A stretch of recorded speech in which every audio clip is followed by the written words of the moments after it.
The one thing that is not talked about enough is how the lack of clarity on who and what really matters can contribute to, if not downright cause, unhappiness. The one thing that can change your life today is aligning your time, energy, and money, what I like to call your personal resources, with what matters most. In this video, I'm going to list 10 of the top reasons people are unhappy. And then I'm going to talk more about how aligning your life with what matters can make a significant difference. Be sure to stick around to the very end, where I walk you step by step through a simple exercise you can do in 10 to 20 minutes to identify who and what matters most and begin to bring your life in line with it today. So here are the top 10 reasons. Here are 10 of the top reasons why most people are unhappy, in no particular order. Societal norms and expectations can create pressure to achieve certain standards of success or appearance, leading to stress and dissatisfaction when you find you can't live up to those standards. Now, who set those standards and whether they are appropriate or not for you is the topic for another video. Depression, anxiety, and other mental health disorders can not only significantly impact your life and your happiness, they can impact what you even believe is possible for yourself. Unemployment, financial hardship, and living check to check can cause significant stress and unhappiness. The connection between financial stability, mental health, and overall wellness is not talked about enough. People often find fulfillment in having a sense of purpose or meaning in their life. Without it, they may feel lost or directionless, leading to unhappiness and dissatisfaction with life. Purpose is important. Difficulties in personal relationships, toxic or non-supportive relationships, whether with family, friends, or romantic partners, can lead to significant emotional distress and unhappiness. Most of us have experienced this, if only for a short period of time. Physical health issues, including chronic pain, can greatly affect mood and overall happiness. The stress of even managing an illness can also contribute to unhappiness.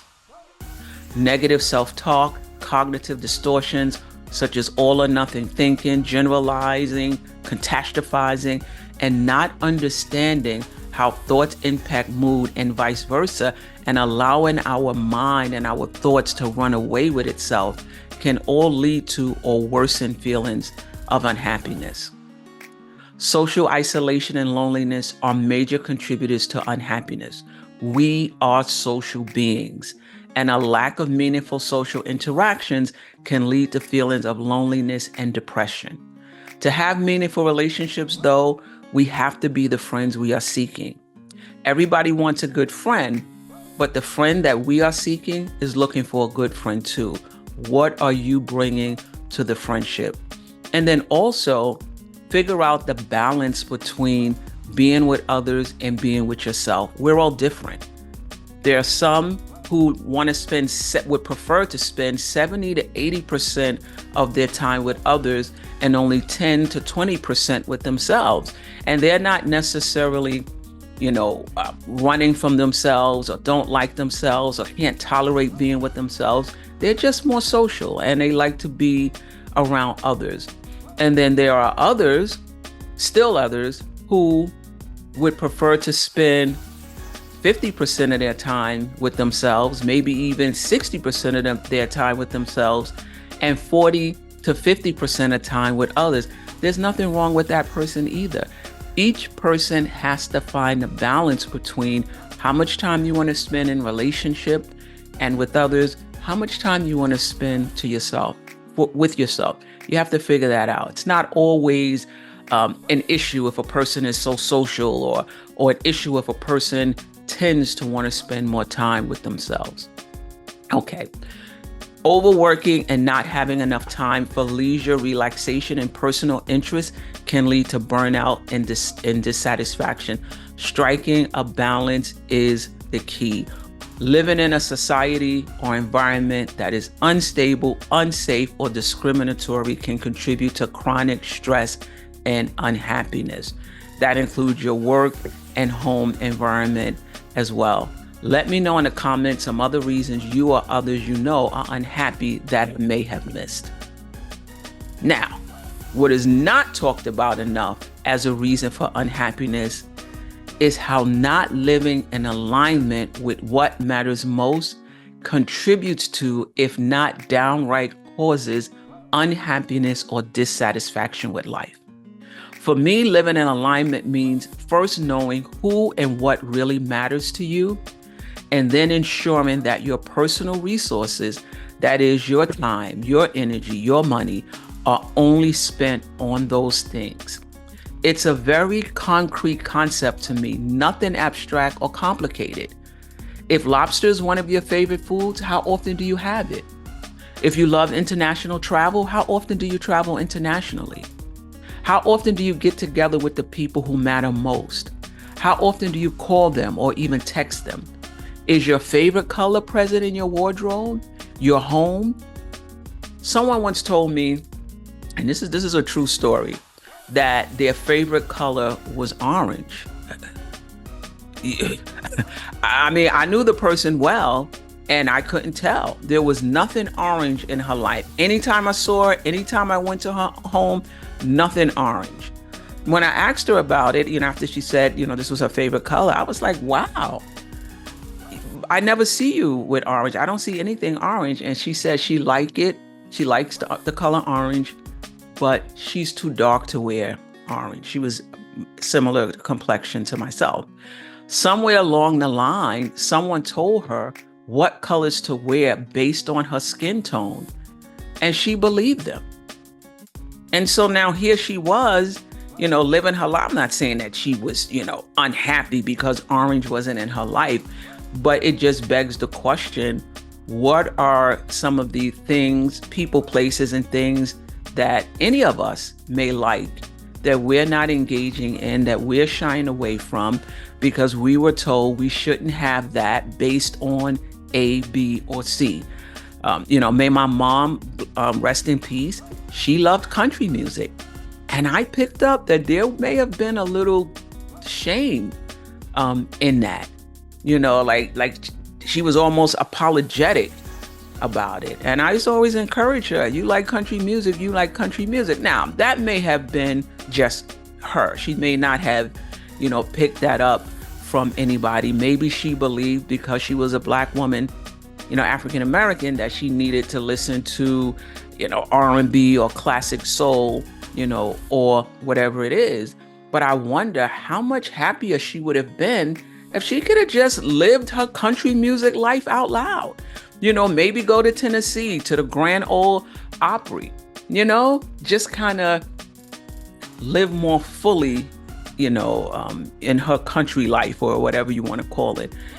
So basically the question is, are the people, places, and things that matter most to you front and center in your life? And if they aren't, what is? If you're not spending your personal resources, again, your time, your energy, your money on what really matters, then what are you spending it on? Are you the main actor in your story, deciding what you spend your personal resources on? Or are you playing a bit part in someone else's drama with no idea of what to do with your time, energy, and money? Can you begin to see the connection between aligning your life with what truly matters and the chance at happiness? There are no guarantees, but the chance at happiness. Can you begin to see how spending your personal resources on things that don't matter or with people that don't matter can lead to dissatisfaction or unhappiness? Take some time to think about it.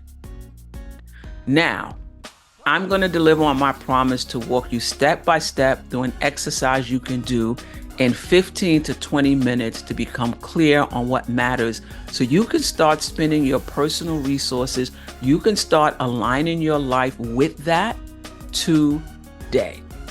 Take a piece of paper, and if you don't have a piece of paper, you can listen to this, once through, rewind it, do the exercise later. But step one is to take a piece of paper, fold it in half if you want, and on the left side of the paper, write all the people, places, and things that you enjoy and or are important to you. Be concrete. This is not an exercise in creativity. For example, list your favorite colors, the genres of music you like, the type of movies or shows you like to watch, your favorite foods, your favorite parts of the country, other places you like to visit, like going to the beach, being outdoors, museums, whatever it is, list it. You might want to include the sports you like to watch. Whatever it is, list it on the left side of the paper. If you need 2, 3, or more sheets of paper, so be it. Just leave enough room on the right side of the paper. Don't forget the people you like to be around. You can list them by name or in groups. My family, close friends, co-workers, my sister circle, whatever it is. Also, this is important. Don't forget those people, places, and things that are important, that keep your life going, but you don't particularly enjoy. That family member you don't particularly enjoy being around, but they're important to you. Preparing taxes or getting your taxes done or paying your taxes, keeping a clean environment, business meetings, the ones that go on and on talking about the same things that never get resolved. But business meetings are a part of being in the business world. Whether you own a business or you work for a business, meetings are a part of it. It's important even if you don't like it. So step 1, on the left side of the paper, you have all the people, places, and things that you enjoy and or are important to you. Step 2, put a check next to all the things that are in your life now or recently, and an X next to those things that aren't. Step 3, on the right side of the paper, for every item with an X not in your life right now, write a word or two explaining why. It could be finances, lack of time because you're working overtime or you're taking a course. It could be you didn't even realize it mattered up to this point. Whatever it is, just a word or two on the right side of the paper. Step 4, decide when and how you can bring more of the items with an X into your life and begin to spend more of your time, energy, and money on those things. You might start buying things in your favorite color. You might set up time to go out with people you enjoy, maybe create a ritual around it, date night, girls' night out, brunch with grandma. Look at the list and decide how you want to proceed. It may take 1 week to bring your life in line with what matters. It may take years. Now, this is the last step. Now, this last step is the key to it all. Imagine that the piece of paper you just wrote on was a box, a shoe box, any box. Let's call it your life box. And all the people, places, and things you wrote down are now in your life box. This part is crucial, so listen up. Release your attention from everyone and everything that did not make it into your life box. Let me repeat. Release your attention from everyone and everything that did not make it into your life box. Do not spend any more of your time, energy, and money on it or them. If you forgot something or someone, put it in the box. It's never too late to add to or take from your life box. Your interests, who and what is important will change over time. So keep updating the list. You can do this exercise as many times as you need to. You might want to make it a New Year's Day ritual or revise it as you go along. It's your call. The key is to always know what is and is not in your box. Why? Because you can save yourself a lot of time, energy, and money when you know who and what matters. You can make decisions quickly when you know that. Red rug on sale? Nope, not my color. They're going to the movies to watch a comedy? Don't like comedies. But it is with my favorite people. I'm going to go. Living a life aligned with what matters most to you. A life, again, where you spend your personal resources only on those things that matter won't guarantee happiness. And by now you know that. There are no guarantees in life, but you have a better chance. I hope this was helpful. Until next time.